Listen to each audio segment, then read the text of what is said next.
ያው የሶስቱ ኢኒሼቲቮች የመሰብ አንድ ማዕከል አገልግሎትም የኢትዮ ኮደርስም የዲጂታል አይዲ መታወቂያም አንዱ የዲጂታል ኢኮኖሚ በተለይም ደግሞ የዲጂታል ኢትዮጵያ 2030 አካሎች ናቸው።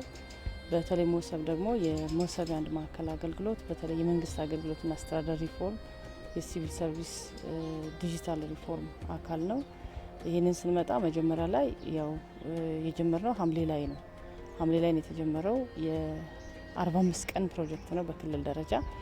በክልል ደረጃ የሶስት ተቋማትን ሶስት ከተሞችን ነበር ለይተንና አንድ በማዕከል ደረጃ ለመስራት ነው።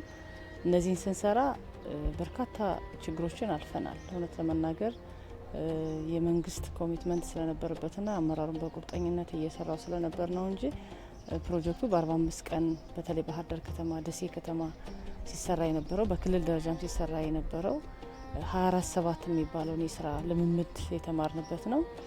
ይህንን ስናደርግ አገልግሎቶቹን ለይተናል፣ ተቋማትን ለይተናል፣ ልዩ ስልጠናዎችን ሰጥተናል። ከተቋማት ጋር በተቻለ መጠን ተቀራርበን ለመስራት ጥረት አድርገናል። በተለይም ደግሞ በክልላችን ይህንን የሚመለከታቸው የዘርፍ ቢሮዎች አሉ። ከሲቪል ሰርቪስ በተጨማሪ ሳይንስና ቴክኖሎጂ ቢሮ አለ። ከተማና መሰረተ ልማት አሁን ኮንስትራክሽን ባለስልጣን የሆነው የክልሉ ገንዘብና ኢኮኖሚ ልማት ቢሮ፣ የክልሉ ምክትል ርዕሰ መስተዳድር እና የክልሉ አስተባባሪ ኮሚቴና የካቢኔ አባላት ለዚህ ስራ ትልቅ ኃላፊነት ወስደዋል። የክልሉ የብልጽግና ፓርቲ ቅርንጫፍ ጽሕፈት ቤት ኃላፊና የሚመለከታቸው በእሳቸው ስር ያለ የዘርፍ አመራሮችም ጭምር በልዩ ትኩረት ሲመሩት የነበረ ነው። ትልቅ ገንዘብ ነው የጠየቀው። ይህንን ለማድረግ ሲባል ተቋማትን ቦታ አስቀይረናል። የከተማ አስተዳደሮች ቦታ በማስፋፋት እዛ አካባቢ ያሉ ነዋሪዎችን በማስነሳት ስታንዳርዱ እንዲጠብቁ በማድረግ ሰፊ ስራ ሰርተዋል። ይህንን ስናደርግ ያለ አሰራር አይደለም የገባ ነው። አሰራሮችንም ዘርግተናል። ልዩ መመሪያዎችን አውጥተናል። ልዩ አሰራር ህጎችን አውጥተናል። የማሰልጠኛ ማንዋሎችን አውጥተናል። በዚህ ውስጥ ዩኒቨርሲቲዎችም ተሳትፎ አድርገዋል። በተለይ ባህር ዳር ዩኒቨርሲቲ በክልል ደረጃ ላለውም ለባህር ዳር ከተማ መሰብም ወሎ አካባቢ ያሉ ዩኒቨርሲቲ፣ ደሴ አካባቢ ላለው አሁንም ጎንደር ዩኒቨርሲቲ እንደዚሁ በየአካባቢው ያሉት የዩኒቨርሲቲ ተቋማት እገዛ አድርገዋል። ሰራተኞችን በማሰልጠን ምዘና በመስጠት እንደዚህና ትልልቅ ኃላፊነቶችን ወስደዋል። ስንመጣ ሲጀመር በጣም ከባድ ነበር፣ ከሀብት ጀምሮ ማለት ነው። ከዛ በኋላ ሰራተኞችን አሰልጥኖ ወደዚህ ማምጣት አብቅቶ ለይቶ ነው ከሰራተኞቹ መካከል ጥሩ ስነ ምግባር ያላቸው በእድሜያቸው ወጣት የሆኑ ለቴክኖሎጂ ቅርብ የሆኑ ብቃት ያላቸው ለህዝብም ተቆርቋሪ የሆኑ ልጆችን መልምሎ ማምጣቱ በጣም ከባድ ነበረ። እሱን ሁሉ አልፈናል ከተቋማት ጋር በመሆን ማለት ነው። አሁን ባለው ነባራዊ ሁኔታ የሚገመገመው በሀገር ደረጃ የተሰጠው 3 ዙር ተብሎ ነው። አንደኛ ዙር ቅድም እንዳነሳሁት የክልሉና 3 ከተማ አስተዳደሮች ናቸው። አሁን አንደኛ ዙር ላይ ግን እየሰሩ ያሉ ደሴ፣ ባህር ዳርና የክልሉ ማዕከል መሰብ አንድ ማዕከል አገልግሎት በክልል ደረጃ፣ ሁለተኛ ዙር ደግሞ ጎንደርን ጨምሮ ጎንደር ያው ትንሽ ሂውጅ ነው ህንጻውም መጀመሪያ አካባቢ በሪኖቬሽን ላይ ህንጻው የቆየ ከመሆኑ ጋር ተያይዞ ችግር ገጥሟቸው ስለነበር እንደገና በአዲስ ነው እየሰሩት ያለ። ጎንደርን ጨምሮ እነ ደብረ ብርሃን፣ ደብረ ማርቆስ፣ ደብረ ታቦር፣ ወልዲያ፣ ኮምቦልቻ እነዚህ 6ቱ ከተማ አስተዳደሮች ሪጂኦፖሊታን ከተማ አስተዳደሮች ሁለተኛ ዙር ናቸው። የነሱም ጥሩ ፕሮግረስ ያላቸው አሉ።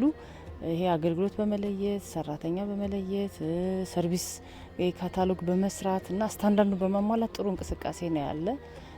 ነገር ግን አሁንም እንደየከተሞቹ ነባራዊ ሁኔታ አፈጻጸማቸው ከፍና ዝቅ ያለ ነው። አሁን በሁለተኛ ዙር ይመረቃሉ ብለን በ15 በእኛ በግምገማችንም እናንተ እንደምትመለከታችሁት የለየናቸው 100% እና ለዛ ቀረብ ያሉ ጎንደር፣ ደብረታቦርና ወልዲያ ናቸው። በተለይ የደብረ ማርቆስ፣ ደብረ ብርሃንና ኮምቦልቻ በፍጥነት መስራት አለባቸው ሚያዝያ 15 ለማስመረቅ ማለት ነው። ሁለተኛ ዙሮች እስከ ሚያዝያ 15 መጠናቀቅና ስራ መጀመር አለባቸው። ሶስተኛ ዙሮች ደግሞ እስከ ግንቦት 15 ነው። ሶስተኛ ዙር ላይ 25 ናቸው። 25 ከተማ አስተዳደሮች መካከለኛ ከተማ አስተዳደሮች ናቸው። ከሁሉም ዞን የተመረጡ በተለይ ማዕከል የተደረገው መካከለኛ ከተሞች እንግዲህ የሚፈለገው ሁሉም ከተማ አስተዳደሮች የፓርቲያችን ሊቀመንበር የመንግስታችን መሪ የሆኑት ክቡር ጠቅላይ ሚኒስትር ዶክተር አብይ አህመድ ለሁሉም ከተሞች የተሰጠ አሳይመንት ነው። ግን አሁን በእኛ ከተማ ደረጃ 25 ከተማ አስተዳደሮችን ለይተን ሶስተኛ ዙር ላይ ግንቦት 15 ያስመርቃሉ ብለን ነው እየሰራን ያለን። የመጨረሻ እንትኑ እንግዲህ አንዳንድ ከተሞች ግንቦት 30 የሚሉ አሉ። እሱም ቢሆን የአመራር ትኩረት ይፈልጋል፣ ኮሚትመንት ይፈልጋል። ይሄ የሰነድ ጉዳይ ሰራተኞችን በመለየት አገልግሎቱን በመለየት ሰርቪስ ካታሎጉን በማደራጀት በኩል ትልቅ ኮሚትመንት አለ። አሁን ግንባታውን ሪኖቬሽን ስራውን በማጠናቀቅ በኩልና እዛ ላይ ትኩረት በመስጠት በኩል ገና ስራ ይጠይቃል። ስለዚህ በድምሩ 38 የሚሆኑ ማዕከሎችን እናስመርቃለን ማለት ነው በዚህ በጀት አመት። በሚቀጥለው በጀት አመት ደግሞ ይቀጥላል ማለት ነው። ይህንን በማድረግ በኩል የአመራር ቁርጠኝነት ይጠይቃል። ሌላው ማንሳት የምፈልገው ለተከበራችሁም የሚዲያ አካላት አጠቃላይ ለኛ ለአማራ ክልልም ለሌሎች ለኢትዮጵያውያን ማንሳት እንፈልገው በማዕከሉ አገልግሎት ከተጀመረ ጀምሮ በክልላችን ከ72000 በላይ አገልግሎቶችን በሶስቱ ማዕከል ለመስጠት ችለናል። በዚህ ውስጥ ስናገኝ አገልግሎቱ የተሻለ እንደሆነ ነው። ሰው የእርካታ ደረጃውን ስናየው 97 እና 98 አንዳንዴ 99ም ጭምር የሚመጣበት ነው። እኛ 100 ለማድረስ ነው እየሰራን ያለን። እነዚህ 97 እና 98 የሚመጡበትም ምክንያቶችንም ለይተናቸዋል። ምንድናቸው መሰረታዊ ምክንያቶች የሚለውን ለነዚህ አማራጭ በተለይ ከዚህ ከኔትወርክ መቆራረጥ ጋር ከአንዳንድ ከመብራት ከእንደዚህ ጋር የሚፈጠሩ ነገሮች አሉ።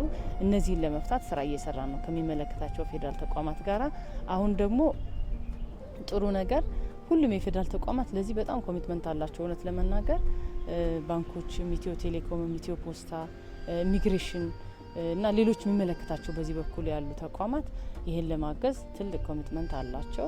አጠቃላይ ሰርቪሱ 100% እንዲሆን ነው እየሰራን ያለን። ጉድለቶችን በየቦታው ለይተናል።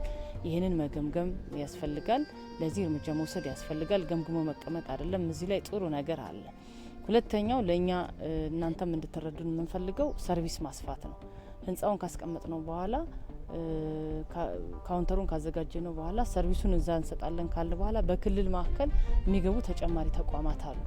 ወደ 4 የሚሆኑ ተቋማትን ለይተናል። ትምህርት፣ ጤና፣ መሬት፣ የሙያ ብቃት ምዘና፣ ባህል ማለት ቱሪዝም፣ በቱሪዝም ጋር ተያይዞ ያሉትን ለጊዜው እነዚህ ለይተናል። ሌሎችም ተቋማት አገልግሎታቸው ተለይቶ ዲጂታላይዝ ሆኖ እዛ ሰርቪሱ መገኘት አለበት። በአንድ ማዕከል መሰጠት አለበት። ሰው አንዱን አገልግሎት ያገኝ ሲመጣ በየተቋማት መሄድ ሳይሆን እዛው ላይ ጨርሶ ነው መሄድ ያለበት በስታንዳርዱ መሰረት ብለን ተቋማትን ለማስፋት ስራ እየሰራን ነው። ይሄ ከተሞችም ላይ ጥሩ እንቅስቃሴ አለ በጀመሩት ማለት ነው ባህር ዳርና ደሴን። አሁንም ግን ገና ስራዎች ጠይቆናል። ሌላው ትኩረት አድርገን የምንሰራው ወደ ዲጂታል ያልተቀየሩ አገልግሎቶችን በተመለከተ ነው።